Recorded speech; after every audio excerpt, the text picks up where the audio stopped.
तो दोस्तों यहाँ पर आप देखेंगे कि हमने आधार कार्ड से एचओ बेस आधार कार्ड में एड्रेस अपडेट किया और हस्बैंड नेम ऐड किया। तो दोनों काम हमारे एक साथ हो गए। इसके लिए ना हमें कोई डॉक्यूमेंट्स देना पड़ा और ना ही आधार सेंटर पर विजिट करना पड़ा। सिंपली जो है हमारे आधार कार्ड में जो है एड्रेस अपडेट हो गया। तो यहाँ पर आप देखेंगे कि हमारी चीज़ें यहाँ पर कंप्लीट दिखा रही हैं और फैमिली जो है family member base address update यहाँ पर हुआ है। तो यहाँ पर सारी डिटेल आप चेक कर पाएंगे कि हमारा आधार कार्ड यहाँ पर प्रॉपर तरीके से अपडेट हो गया है। तो दोस्तों आप भी मेरी तरह किस तरीके से वाइफ के आधार कार्ड में एड्रेस और हस्बैंड नेम कैसे ऐड करेंगे, इसके लिए आपको फुल वीडियो देखनी है। कहीं पर इस वीडियो को आपको स्किप नहीं करना है। दोस्तों 2026 में आधार कार्ड में एड्रेस अपडेट करने का प्रोसेस पूरी तरीके से चेंज हो चुका है। तो इस वीडियो में आप लेटेस्ट प्रोसेस सीखने वाले हैं कि किस तरीके से आप जो है एचओ बेस अपने जो है पत्नी के आधार कार्ड में एड्रेस अपडेट करेंगे। तो प्रोसेस पूरी तरीके से चेंज हो चुका है। वीडियो को कहीं पर भी आपको स्किप नहीं करना है, पूरी कंप्लीट प्रोसेस आपको देखना है। तो इसके लिए हमें जो है UIDAI की ऑफिशियल वेबसाइट पर आना है। लिंक जो भी है आपको डिस्क्रिप्शन में दे दिया गया है। तो यहाँ पर देखेंगे डाउनलोड आधार पे क्लिक करेंगे, यहाँ पर डैशबोर्ड पर हम आ जाएंगे। तो यहाँ पर हमें जिसका आधार कार्ड अपडेट करना है, यानी कि जो पत्नी का हम लोग अपना आधार कार्ड अपडेट करें, जो हमारा वीडियो का टॉपिक है कि वाइफ के आधार कार्ड में एड्रेस कैसे अपडेट करें और हस्बैंड नेम कैसे ऐड करें।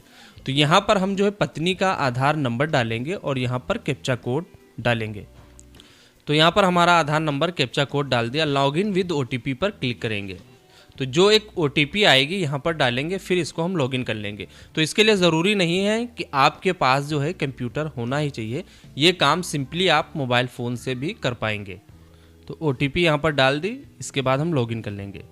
तो देखेंगे सिंपली हम अपने आधार कार्ड में लॉगिन हो जाएंगे। यहाँ पर आप देखेंगे एड्रेस अपडेट, तो हम लोगों को यहीं पर टिक कर देना है। तो यहाँ पर देखेंगे दो मेथड दिए हुए हैं, एक जो है डॉक्यूमेंट्स के बेस पर और दूसरा जो है फैमिली मेंबर बेस आधार एड्रेस अपडेट। ठीक है, तो जो एचओ बेस्ड है वो यहीं से होता है, तो यहाँ पर हम टिक कर देंगे। तो यहाँ पर आप देखेंगे कि जो हमारा करंट एड्रेस है वो यहाँ पर डिस्प्ले हो जाएगा। ठीक है, इसके बाद देखेंगे detail of family member required. तो यहाँ पर जो है आप अपने जो है हस्बैंड का जो आधार नंबर है वो हम यहाँ पर डाल देंगे। ठीक है, नेक्स्ट हम देखेंगे यहाँ पर जो है सारे जो एचओ बेस में जो लोग आते हैं उन सभी का जो नेम है यहाँ पर दिख जाएगा, उनका रिलेशन। तो यहाँ पर चाइल्ड वार्ड है, फादर है, लीगल गार्जियंस मदर्स है एंड सिबलिंग एंड स्पाउस। तो यहाँ पर अगर आप फादर के थ्रू भी आप अपने आधार कार्ड में एड्रेस में अपडेट कर पाएंगे और मदर के थ्रू भी अपडेट कर पाएंगे। अगर आप पति के आधार से पत्नी का आधार अपडेट कर रहे हैं तो आपको स्पाउस पर टिक करना है। ठीक है, स्पाउस पर टिक करने के बाद यहाँ पर एक्सेप्ट कर लेना है। ठीक है, लीगल स्टेटमेंट को हमें एक्सेप्ट कर लेना है, देन हमें नेक्स्ट कर देना है। इसके बाद हमें यहाँ पर एक्सेप्ट करना है, फिर यहाँ से हम इसको पेमेंट कर देंगे। दोस्तों इससे पहले हम जो आधार में एचओ बेस एड्रेस अपडेट करते थे तो हमें जो सेल्फ डिक्लेरेशन का एक फॉर्म होता था उसको फिल करके हमें अपलोड करना होता था। तो हाल ही में 1 जनवरी 2026 से ये चीज़ बंद कर दी गई। जो सेल्फ डिक्लेरेशन का हम लोग फॉर्म फिल करके अपलोड करते थे वो चीज़ अब बंद कर दी गई है। अब जो है सिंपली जो है एचओ के आधार नंबर डालेंगे और आधार में एड्रेस अपडेट हो जाएगा। तो यहाँ पर आपको कंफ्यूज नहीं होना है कि पहले जो सेल्फ डिक्लेरेशन का फॉर्म जो इस तरीके का होता था वो हमें अपलोड करना पड़ता था, उसको फिल करना पड़ता था, एचओ वहाँ पर अपनी साइन करता था, पूरी डिटेल हम लोग फिल करते थे। तो अब जो है ये चीज़ हटा दी गई है, अब आपको सेल्फ डिक्लेरेशन फॉर्म जो है अपलोड नहीं करना है। तो यहाँ पर प्रोसेस और भी आसान हो जाता है। तो कोई भी अपने मोबाइल फ़ोन या कंप्यूटर से घर बैठे आधार में एड्रेस अपडेट कर पाएगा। तो यहाँ पर हम जो रिजर्व पे क्लिक करेंगे, यहाँ पर क्लिक करने के बाद मेक अ पेमेंट पे हम क्लिक कर देंगे। तो यहाँ पर आप देखेंगे कि हमारे सामने पेमेंट वाला पेज आ गया है। यहाँ पर हम इसको कंटिन्यू करेंगे और ये हमारे सामने QR कोड डिस्प्ले हो जाएगा। तो ध्यान रहे आपको जो रिजर्व पे से ही पेमेंट करना है, यहाँ पर आसानी के साथ पेमेंट हो जाता है और पेंडिंग नहीं पड़ता है। तो ये QR कोड किसी भी UPI ऐप से हमें स्कैन कर देना है। आप जो भी गूगल पे, फ़ोन पे, पेटीएम जो भी यूज करते हैं आप उसके थ्रू जो है इस स्कैनर को स्कैन करके अपना पेमेंट कर देंगे। तो यहाँ पर जो QR कोड है उसको स्कैन कर दिया और हमारा पेमेंट यहाँ पर सक्सेस हो जाता है। तो हमको रिडायरेक्ट अभी करेगा। इसके बाद देखेंगे हम इस पेज पे रिडायरेक्ट हो जाएंगे। यहाँ पर देखेंगे हमें जो एक एक्नॉलेजमेंट स्लिप मिल जाती है, इसको हमें डाउनलोड कर लेना है। तो यहाँ पर आप देखेंगे जो हमें SRN नंबर मिला है इसको हमें कॉपी कर लेना है, ठीक है। तो SRN नंबर कॉपी करने के बाद गो टू डैशबोर्ड हो जाएंगे। तो यहाँ पर हम देखेंगे कि हमें जो करंट स्टेटस ये दिखा रहा है कि HOF के द्वारा जो है रिक्वेस्ट एक्सेप्ट नहीं की गई है। तो यहाँ पर जो अप्रूवल करने के लिए, इस चीज़ को अप्रूवल करने के लिए HOF का आधार हम लॉगिन करेंगे, जिसके द्वारा हम ये इसकी रिक्वेस्ट एक्सेप्ट करेंगे और इस एड्रेस को हम वेरीफाई करेंगे और अप्रूव करेंगे। तो इसके लिए हमें HOF का आधार लॉगिन करना पड़ेगा। तो आधार को लॉगिन करने के लिए वही तरीका है, डाउनलोड आधार पर जाएंगे, फिर यहाँ पर डैशबोर्ड पर पहुँच जाएंगे, फिर यहाँ से हम लॉगिन करेंगे। तो यहाँ पर हमें जो है HOF का आधार नंबर डालना है, कैप्चा कोड डालना, लॉगिन विद OTP कर देंगे। तो यहाँ पर जो OTP है वो HOF के आधार कार्ड से जो मोबाइल नंबर लिंक है उस मोबाइल नंबर पर OTP जाएगी। तो OTP यहाँ डालने के बाद इसको हम लॉगिन कर देंगे। तो यहाँ पर देखेंगे जो HOF का आधार कार्ड है वो यहाँ पर लॉगिन हो गया है।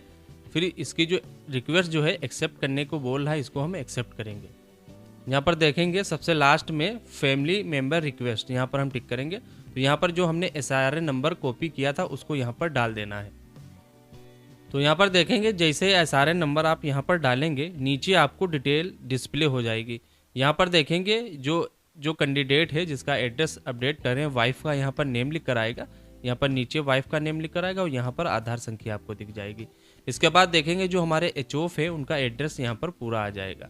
तो ये वाला जो एड्रेस जो है, इनका पूरा एड्रेस जो है जो वाइफ का आधार कार्ड है उस पर ऐड हो जाएगा और इनका जो नेम है यहाँ पर जो लिखा हुआ इनका ये वाला नेम, हस्बैंड का जो नेम है वो ऐड हो जाएगा। तो नीचे आप देखेंगे हमें एक्सेप्ट का बटन मिलेगा, यहाँ पर हमें एक्सेप्ट कर लेना है रिक्वेस्ट को, एक्सेप्ट बटन पर क्लिक करना है। जैसे एक्सेप्ट बटन पर हम क्लिक करेंगे इसके बाद हमारे सामने एक पॉपअप आएगा, इसको हमें कंटिन्यू कर देना है। तो यहाँ पर आप देखेंगे जैसे ही आपका एड्रेस शेयर होगा आपके सामने इस तरीके का मैसेज मिल जाएगा। यहाँ पर जो आपकी रिक्वेस्ट है वो प्रॉपर तरीके से एक्सेप्ट हो जाएगी। इसके बाद गो टू डैशबोर्ड पर क्लिक कर देंगे। तो दोबारा से हमें इसी पोर्टल पर आना है, उसी तरीके से हम डैशबोर्ड पर जाएंगे और लॉगिन करेंगे। तो यहाँ से हम इसको वाइफ का आधार है वो यहाँ पर हम लॉगिन करेंगे। करने के लिए वही प्रोसेस है, आधार नंबर, कैप्चा कोड और लॉगिन विद OTP कर लेंगे। तो वाइफ के आधार पर यहाँ से हम लॉगिन हो गए दोबारा से। यहाँ पर आप देखेंगे व्यू मोर डिटेल। तो यहाँ पर देखेंगे कि आपकी जो रिक्वेस्ट जो है वो मिल चुकी है, वो बैकएंड ऑपरेटर इस पर काम कर रहे हैं और ये चीज़ जो है प्रोसेस में चली गई है। तो यहाँ पर जो आधार में एड्रेस अपडेट करने का जो टाइम होता है वो 30 दिन का होता है, लेकिन ज़्यादातर केसेस में जो है विदिन 1 वीक जो है आधार कार्ड में एड्रेस अपडेट हो जाता है और पति का नाम अपडेट हो जाता है। तो उम्मीद करते हैं दोस्तों ये वीडियो आपके लिए बहुत ज़्यादा हेल्पफुल रही होगी। वीडियो कैसी लगी कमेंट बॉक्स में आप ज़रूर बताइए। चैनल पर पहली बार विजिट किया तो सब्सक्राइब करके जरूर जाइएगा। वीडियो को लाइक करना बिल्कुल भी ना भूले। इस वीडियो संबंधित अगर आपके कोई भी सवाल है तो कमेंट करिए, जिसका जवाब हमारी टीम के द्वारा तुरंत दिया जाता है। इस वीडियो में इतना ही, मिलते हैं किसी नेक्स्ट वीडियो में, तब तक इजाज़त चाहते हैं। जय हिंद, जय भारत।